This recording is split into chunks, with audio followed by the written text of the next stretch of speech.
Berikut merupakan pertanyaan wawancara yang kami tanyakan ke kantor BKK Tanjung Wangi. Berikut ini merupakan informasi yang kami dapatkan setelah melakukan wawancara di kantor BKK Tanjung Wangi. Yang pertama ada metode pengumpulan data. Jadi pengumpulan data dilakukan melalui surveillance aktif dan pasif. Lalu yang kedua ada sumber data. Sumber data ini bisa dari laporan rutin dari Fasiankes, lalu pemantauan alat angkut seperti kapal dan pesawat.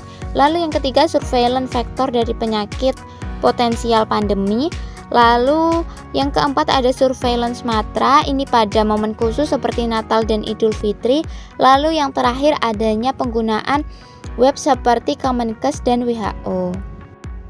Selanjutnya terdapat kompilasi data, di mana yang pertama adanya pengumpulan data itu dari pemeriksaan alat angkut dan penumpang, surveillance lingkungan serta pemantauan kapal via Sinkarkes. Lalu yang kedua ada pengolahan dan analisis data. Data diolah menggunakan tabel atau spreadsheet untuk menganalisis tren dan faktor resiko. Yang ketiga ada pelaporan berjenjang, jadi dari BKK Tanjung Wangi ke BKK Probolinggo, lalu ke Kemenkes RI dan WHO.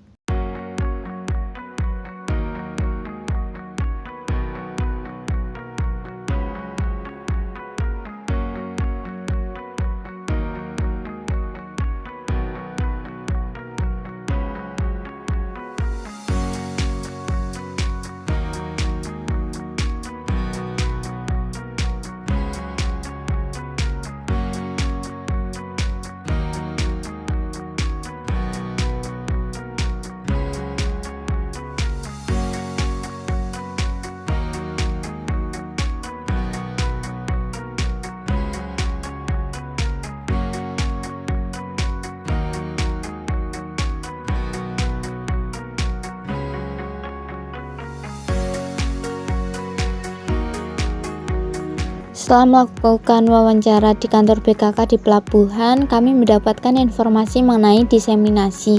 Diseminasi sendiri dilakukan secara internal dan eksternal.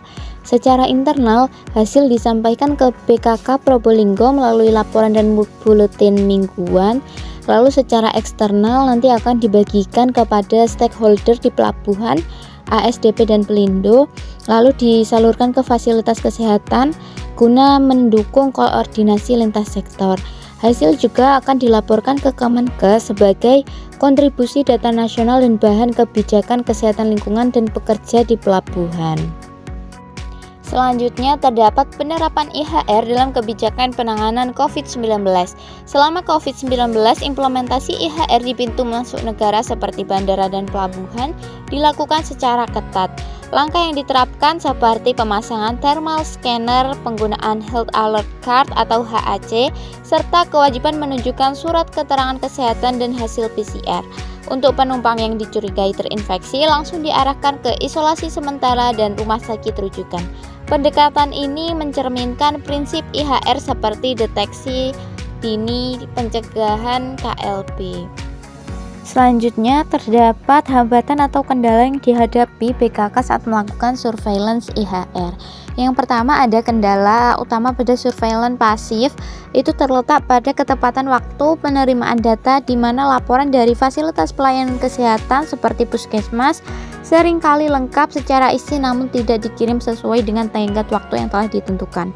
Nah, yang kedua ada kurangnya koordinasi aktif dengan lintas program juga menjadi hambatan yang serius karena dapat menyebabkan keterlambatan dalam mendapatkan informasi penting terkait kemunculan kasus baru atau tren penyakit yang sedang berkembang.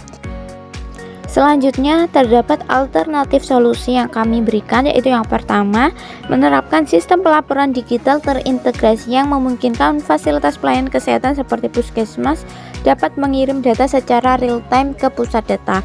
Dengan sistem ini pelaporan tidak perlu menunggu pengumpulan secara manual. Yang kedua ada membentuk grup komunikasi antar sektor lintas program seperti melalui WhatsApp ataupun Telegram. Hal ini dapat mempercepat pertukaran informasi serta menunjuk kader di setiap wilayah kerja sebagai perpanjangan tangan puskesmas dalam mendeteksi dan melaporkan kasus secara cepat.